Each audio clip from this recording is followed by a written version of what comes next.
दोस्तों, आज की हॉरर स्टोरी सुनाने से पहले मैं आपको एक इंटरेस्टिंग सा स्टैट बताना चाहता हूँ। हमारी कहानियां देखने वाले 80% लोग ऐसे हैं जो हमारी वीडियोस एंजॉय तो करते हैं, लेकिन उन्होंने हमारा चैनल अभी तक सब्सक्राइब नहीं किया है। अगर आप उन 80% लोगों में से हैं तो बस आपको एक छोटा सा काम करना है। इस वीडियो के नीचे आपको एक सब्सक्राइब बटन दिख रहा होगा, बस उस सब्सक्राइब बटन को दबाना है। बस इतना सा काम करना है आपको, और लगे हाथों बेल आइकन भी प्रेस कर देना ताकि हमारी लेटेस्ट वीडियो आते ही आपको सबसे पहले पता चले। और अचानक दरवाजा खुला। अंदर बिजुका खड़ा था। उसके गीले कपड़ों से मिट्टी और खून टपक रहा था। बिजुका की हंसी, थर-थर जैसी अजीब आवाज। वो अब पुतला नहीं था, वो एक आदमी का बदला लेने आया हुआ साया था। कभी-कभी खेतों में लगाए गए बिजुके सिर्फ पंछियों को भगाने के लिए नहीं होते। कुछ बिजुके आत्माओं को बुलाने का काम करते हैं, और फिर वो आत्माएं जिस्म मांगने लगती हैं। ये कहानी है कृतिका की, 12 साल की मासूम बच्ची जो अपने खेत में लगे बिजुके से खेलने की गलती कर बैठी, और फिर उसके पूरे गांव की रातें बदल गईं। कृतिका, जल्दी घर आ जा।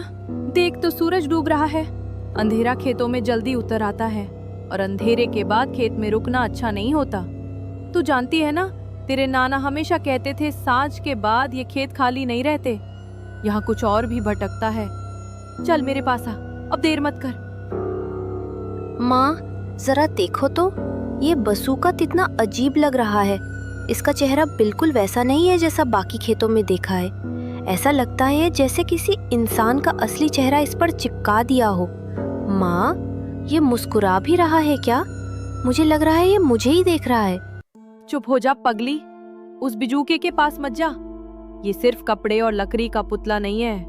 तेरे नाना ने मुझे कई बार कहा था, इस खेत में बरसों पहले एक आदमी की दर्दनाक मौत हुई थी।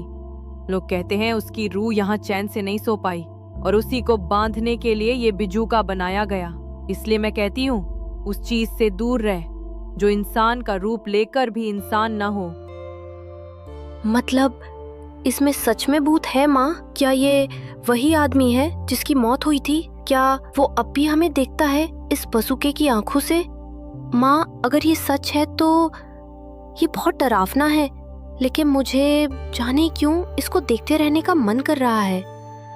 सुन ध्यान से मेरी बात, उस बिजूके के पास मत जाना, उसकी आंखों से मत मिलना, वरना वो तेरी मासूमियत को पहचान लेगा।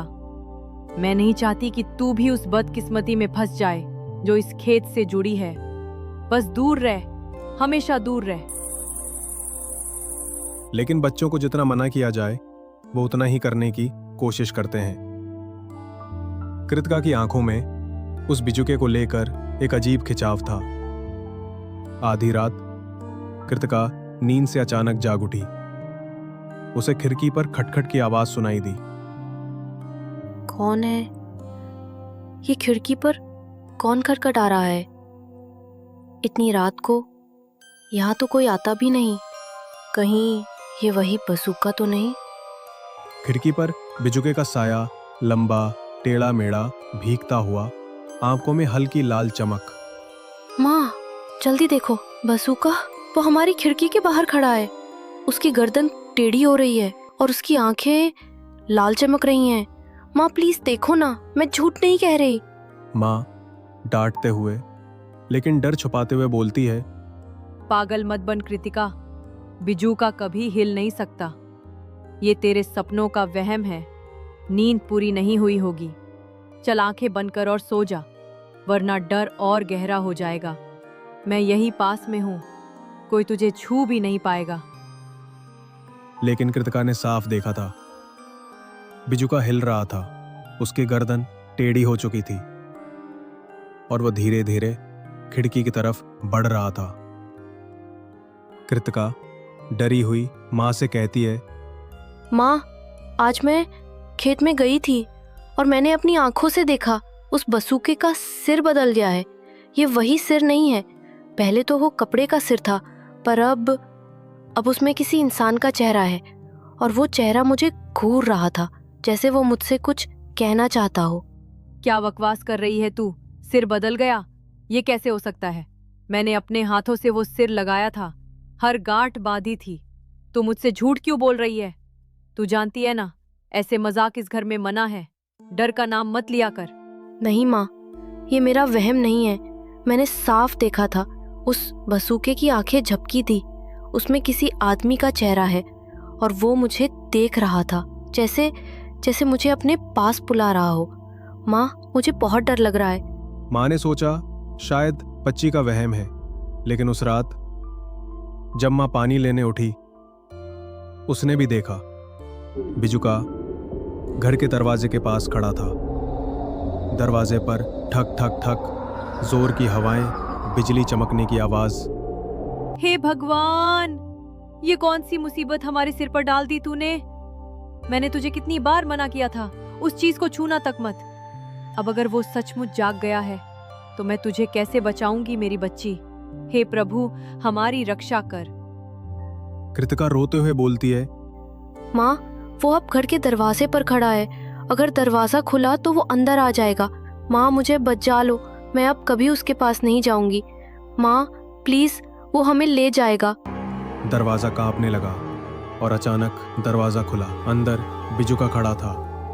उसके गीले कपड़ों से मिट्टी और खून टपक रहा था। माँ चीखते हुए बोलती है, दूर रहे हमसे, ऐ अपवित्र आत्मा। ये मेरा घर है, मेरी बेटी, मेरी जिंदगी है। तुझे हमसे कोई हक नहीं। अगर तूने उसे छुआ भी तो मैं अपनी जान दे दूंगी, लेकिन तुझे चैन नहीं लेने दूंगी। बिजुका की हंसी, खर खर जैसी अजीब आवाज। वो अब पुतला नहीं था, वो एक आदमी का बदला लेने आया हुआ साया था। उसने माँ को पकड़ा और खिड़की से बाहर खींच लिया। कृतिका चीखते हुए, माँ, माँ, मुझे छोड़कर मत जाओ माँ। अगले दिन सुबह चिड़ियों की आवाज, गांव के लोग खेत में। सुबह जब गांव वाले खेत में पहुंचे तो बिजुके के कपड़ों में अब माँ का चेहरा लगा था। आंखें खुली हुई, जैसे आखिरी बार बेटी को देख रही हूं। कृतिका कभी नहीं मिली। कुछ लोग कहते हैं अगर बारिश की रात किसी खेत में अकेले जाओ तो बिजुका हिलता है, और अगर उसने तुम्हें देख लिया तो अगली सुबह तुम उसी बिजुके का हिस्सा बन चुके होते हो। क्या तुमने अपने खेत का बिजुका ध्यान से देखा है?